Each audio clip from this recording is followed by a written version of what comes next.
Iran ইতিমধ্যেই nuclear bomb বানানোর পর্যায়ে এসে গেছে এবং তারা কিন্তু যেকোনো সময় ঘোষণা দিতে পারে। অর্থাৎ তারা ঘোষণা দেওয়া মানেই মধ্যপ্রাচ্যের কিন্তু ব্যালেন্স অফ পাওয়ার অটোমেটিক্যালি গন্ডগোল হয়ে যাবে কিন্তু। তার বক্তব্য হলো, ইসরায়েলে যদি থাকে, আমার থাকবে না। আমেরিকার বলেন, ইসরায়েলকে বলেন, তার যে নিউক্লিয়ার পাওয়ার সে ডিসমেন্টল করে দিতে বলেন। আমিও দেব। কিন্তু এক আমার হবে না কিন্তু। এখন কিন্তু ইরান এই একটা স্টেজ চলে আসছে, বার্গেনিং পাওয়ারটা বেড়ে গেছে। আমি যদি জিরো হই, সেও জিরো হবে। আমি হিরো হলে সেও হিরো হবে। এবং এই মতবাদের সাথে কিন্তু ইরান প্রমাণ করে দিচ্ছে, এখনো সে টিকে আছে। এত নেতা মারা যাচ্ছে, এত ওয়ার ওয়ার স্ট্র্যাটেজি মারা গেছে। কিন্তু সে থামছে না। কাজেই আমি মনে করি যুদ্ধটা এভাবেই চলবে। একটা পর্যায়ে হয়তো আলোচনার মাধ্যমে এটা একটা সুরাহা আসবে। আসতে হবে এটা। ধন্যবাদ। জি, ধন্যবাদ। আচ্ছা, আরেকটা বিষয় আসি যে আমেরিকা আজকে তারা ২০০ বিলিয়ন মার্কিন ডলার সহায়তা চেয়ে অর্থ চেয়েছেন ইরান যুদ্ধের কারণে, ইরান যুদ্ধের খরচ যোগাতে। তো যেখানে তারা যুদ্ধের জন্য বড় ধরনের একটা খরচ যোগানোর জন্য ইতিমধ্যেই তারা আলোচনা করতেছেন। তো সেক্ষেত্রে কি আসলে তাদের পরিকল্পনাটা যুদ্ধটা আরো দীর্ঘ সময় পর্যন্ত নিয়ে যাওয়া, নাকি ট্রাম্প যেটা বলছেন যে যুদ্ধটা দীর্ঘ সময় ধরে যাবে না, ওই দিকেই যাবে? আপনি দেখেন, এই টাকাটা পেয়ে যাবে কিন্তু। $200 বিলিয়ন কোন ব্যাপারই না। $200 বিলিয়ন তো ব্যাপার না। আমেরিকা ডলারই চালায়। এবং আমেরিকার কাছে টাকা রয়ে গেছে তো। কার টাকা? মধ্যপ্রাচ্যের রাজা বাদশাহদের টাকা। ফান্ড তো তার কাছে আছে। যেকোনো মুহূর্তে যেকোনো টাকা সে সিজ করে ফেলতে পারে। কারণ সে তো নিয়ম নীতির ধার ধারে না তো।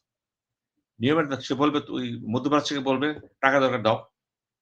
সে টাকা নিয়ে নিবে। অস্ত্র নাও আমাদের থেকে। অস্ত্র ব্যবসা হয়ে যাবে কিন্তু। এই ক্ষেত্রে তো সে প্লাস পয়েন্ট আছে। টাকা সে পাবে। কিন্তু টাকাটাই তো বড় কথা না। বড় কথা হলো সেই রিস্কে যাবে কেন?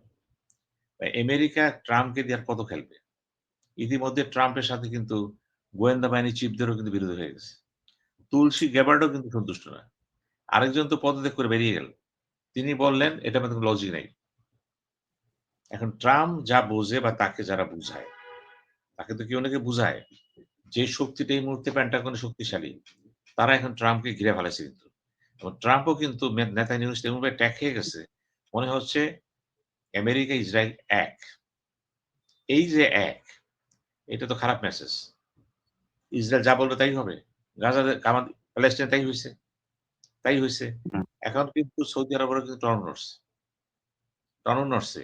ওখানে কিন্তু চীনও কিন্তু জ্বালানি হাফ করে ফেলেছে এখানে। খেয়াল করবেন। আগের পর্যায়ে নাই কিন্তু। এই যে আমরা বলি চাণক্য ডিপ্লোমেসি। চাণক্য ডিপ্লোমেসি কিন্তু ১,০০০ বছর আগে না, হাজার, হাজার বছর আগে ডিপ্লোমেসি। এ এটা কিন্তু বর্তমান যুগে কিন্তু সেভাবে প্রযোজ্য হচ্ছে না। এখন নিউ ডিপ্লোমেসির আলোকে কিন্তু শত্রু, শত্রু না হইতে পারে। শত্রু, শত্রু বন্ধু হইতে পারে। আবার শত্রুর সাথে কিন্তু একাধিক বন্ধুত্ব করা যায়, আবার শত্রুতা করা যায়। এই যে একই ব্যক্তি শত্রু হতে পারে, আবার বন্ধু হইতে পারে কিন্তু।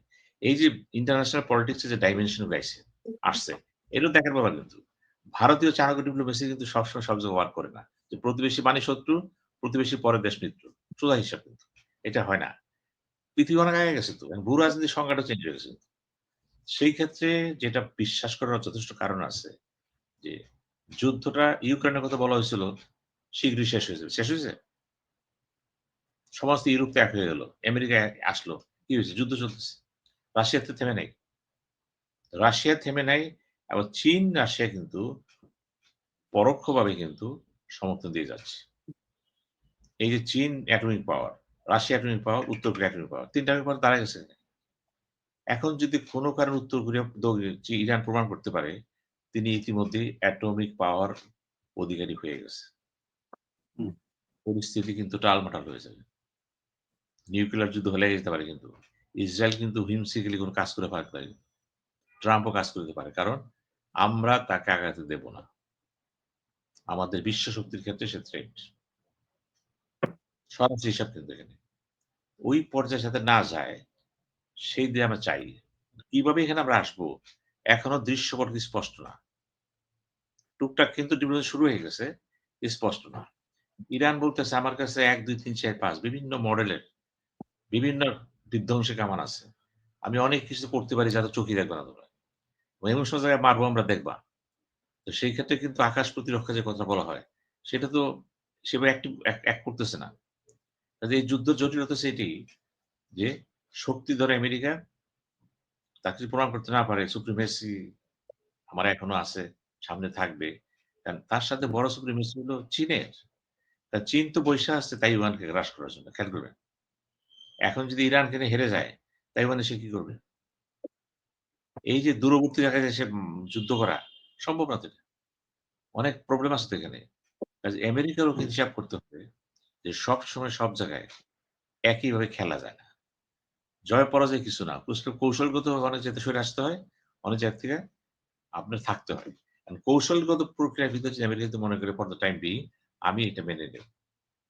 এটা কৌশল বলছি কিন্তু স্থায়ী পরাজয় না কিন্তু। এটাও খেয়াল রাখবেন। কিন্তু প্রতিপক্ষ কি বলবে? পরাজয়।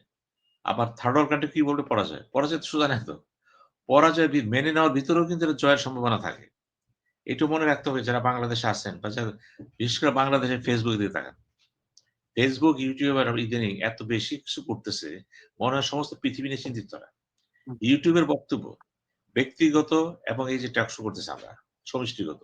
এই বক্তব্যগুলো কিন্তু মোটামুটি খুব কনস্ট্রাকটিভ না। উস্কানিমূলক কথাবার্তা বলা হচ্ছে, অতি কথা বলা হচ্ছে। মনে হচ্ছে ইরান সম্পর্কে এত অভিজ্ঞ হয়ে গেছে বাঙালিরা। এই যে বাঙালি এত অভিজ্ঞ বাংলাদেশের লোকেরা, তাদের চেয়ে কে বেশি বুঝে? কয়টা অস্ত্র চিনে তারা? কয়টা যুদ্ধজাহাজ তারা চেনে? টেকনিক কটা বুঝে? আমেরিকা কতটুকু গভীরে তারা গেছে? কিছু বই পড়ে হয়ে গেছে এটা? একটা বই পড়ে আপনি আমেরিকা ছোট করে ফেলাবেন? এত সোজা। সে তো খেলবে। এটা বুঝে কে চীন বোঝে, রাশিয়া বুঝে। তারা তো সেভাবে খেলতেছে না। এইটাও একটা সমস্যা আছে কিন্তু। বিশেষ করে আমাদের মতো দেশে, বাংলাদেশে যে বাংলা ভাষীরা যারা আছে, এই ৩০-৪০ কোটি বাঙালি যারা আছে, এই আমাদের আশেপাশে সহ, এরা কিন্তু অতিমাত্রায় একপাক্ষিক কথা বলতেছে। এই একপাক্ষিক কথা তো আমাদের লাভ নাই। তাতে কি হচ্ছে? আপনাদের Facebook টা দেখেন তো খুইলা। দেখবেন যে, যে সমস্ত তথ্য আসতেছে, এই তথ্যের আবার AI কাজ করতেছে এখানে। AI তো মারাত্মক কাজ করতেছে এখানে। তো ফেক কোনটা, আসল কোনটা বোঝা তো মুশকিল। তো আমার একটা অনুরোধ থাকবে, আমার বাঙালি ভাইদের মধ্যে বাংলা ভাষী যারা আছে দেশে বিদেশে, যারা বিভিন্ন টক শো পরিচালনা করতেছেন, সবার প্রতি আপনারা স্বেচ্ছায় কিছু বলতে যায়েন না। আমি লক্ষ্য করতেছি বিভিন্ন ইউটিউবাররা যারা ইতিমধ্যে Facebook হাউস নাম করছেন, তারা নিজেরাই কিন্তু মন্তব্য দিচ্ছে। তারা টক শো অ্যাঙ্করিং করতে যেয়ে তারাই চাপাই দিচ্ছে। এটা না সেটা। তখন তারা তর্ক খাচ্ছে। তারা কিন্তু অতিথি গেস্টের সাথে তর্ক করতেছে। এটা কিন্তু খুবই অসামঞ্জস্য। আমি দেখতেছি তো। আবার কি করতেছে? নিজেরাই আবার একটা বক্তব্য একা YouTube এ ছেড়ে দিচ্ছে। এতটা অস্থির হইয়েন না কিন্তু। হুম, তাতে কিছু পয়সা আসবে, কিছু টাকা আসবে। কিন্তু আপনাদের স্ট্যান্ডিং কিন্তু খুব নরম হয়ে যাবে বলে দিচ্ছি। আমি আবারও বলছি, জি, হুম, এই এনামুলের টক শোতে বলছি আমি। ইউটিউবার যারা আছেন দেশে বিদেশে, আপনারা ঘটনাগুলি দেখেন। নিজেরা সরাসরি যেহেতু একটা টক শো পরিচালনা করতেছেন, অ্যাঙ্করিং করতেছেন, আপনারা কথা কম বলবেন কিন্তু। আমন্ত্রিত অতিথিদের কথা বলতে দেন। তাদের মুখ থেকে বলানোর চেষ্টা করেন এটি হইতেছে। আপনি পক্ষ নিলেন না। আবার আপনিও কিন্তু অতি আবেগে এমন কিছু বলতে যায়েন না যা পরক্ষণে মিথ্যা প্রমাণিত হবে। কারণ হুম, আমেরিকা সম্পর্কে গালি দেওয়া যত সোজা, তার যে ভারটা আছে সেটা বোঝার চেষ্টা করেন কিন্তু। না হলে কিন্তু সবকিছু উল্টাপাল্টা হয়ে যাবে কিন্তু। ইরান তাই করতে পারবে। ইরান টিকে আছে। নিঃসন্দেহে একটা বিরাট কাজ। এটা আমরাও তো অবাক হইছি যে এতদিন টিকতে পারবে সে? সে তো টিকে আছে। এই যে সে টিকে আছে এটার জন্য কিন্তু আমি তাকে বাহাবা দিব। কিন্তু এটা বলতে যাব না যে আমেরিকা দেখাই দিছে। এটা আমার বক্তব্য না। বিশেষ করে বললাম তো বাঙালিরা যারা করতেছে, বিশেষ করে বাংলাদেশী বাঙালিরা। পশ্চিম বাংলা বাঙালি তো অন্য স্টেট দেখতেছে। তারা মনে হয় পুরা যুদ্ধটা নিয়ে বাংলাদেশে এদের ঘুম নাই। যুদ্ধটা আমাদের সাথে হচ্ছে মনে হয়। আমাদের সাথে হচ্ছে না। আমরা ক্ষতিগ্রস্ত হতে চাই না। ইরানের সাথে সম্পর্ক ভালো, আমেরিকার সাথে সম্পর্ক ভালো। আমরা দেখতে চাই যুদ্ধটা যাতে না হয়, হরমুজ প্রণালী যাতে যাতে এটা মানে একটা ব্যালেন্স পর্যায়ে আসে। কারণ আমেরিকা ঘোষণা দিয়ে দিছে তো। যেকোনোভাবে হরমুজকে আমরা সংখ্যামুক্ত করব। চিন্তা করে দেখুন। এখন তারা যদি চ্যালেঞ্জ দিয়ে বসে, ওটাও চ্যালেঞ্জ। আবার ইরান যদি বলে আসতে দেব না। এটাও চ্যালেঞ্জ। ২ চ্যালেঞ্জের মাঝে আমাদের হাততালি দেওয়া দরকার নেই তো। আমাদের একটা জিনিস আছে বলা, আপনারা সংযত হন এবং সংযত আলোচনায় বসেন। আলোচনায় বসে যুদ্ধটা থামার আগে। জাতিসংঘের টেবিলে কিন্তু কোন আলোচনা শেষ পর্যন্ত যেতে পারে না কিন্তু। চলতেছে বছরের বছর। বাংলাদেশের রোহিঙ্গা শেষ হইছে? আলোচনা চলবে। কিন্তু আমরা